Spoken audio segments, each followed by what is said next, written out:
romantic relationships, if we really want to talk about romantic relationships, require what state first? A state of safety. So unlike what a lot of people think about romantic relationships as fantasy relationships of seeing someone across the room and falling in love, true, strong relationships require liking the person and feeling safe with them. So in clinical settings, what you often find out is that people who are passionately bonded to each other, but who don't like each other, create the worst relationships. There's a degree of violence, aggressiveness, misunderstanding of communication, yet they can't live without each other because they have a visceral bonding that's occurred. So what I like to talk about, and this is actually in conjunction with my wife Sue Carter, who studies oxytocin and social bonding, is that there is a love code.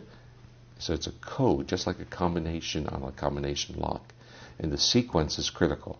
You first have to have a social engagement system that enables you to feel safe with the other person.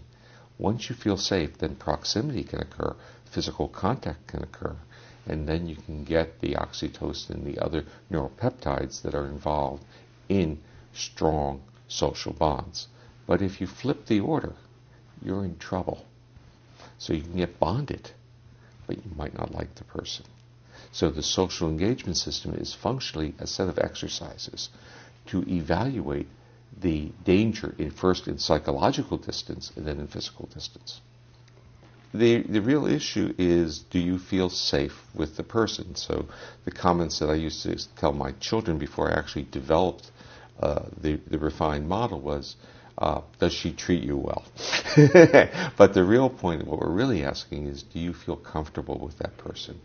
And this leads to the next issue, because we've talked about immobilization as a defensive system, and what we really want to talk about is immobilization without fear as an intimate situation. And that requires that social engagement system to downregulate immobilization defense, just like I talked about play versus fight-flight.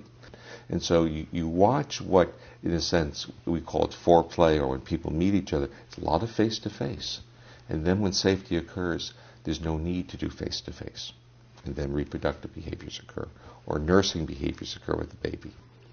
So if we really were to build a model or a manual of how you would develop good relationships, you would first find yourself safe and comfortable with another person, and then you would, in a sense, really start becoming bonded. So there'd be steps along the way. And our nervous system does very well with that. So we deal with familiarity, and then we are comfortable, and then we become a couple.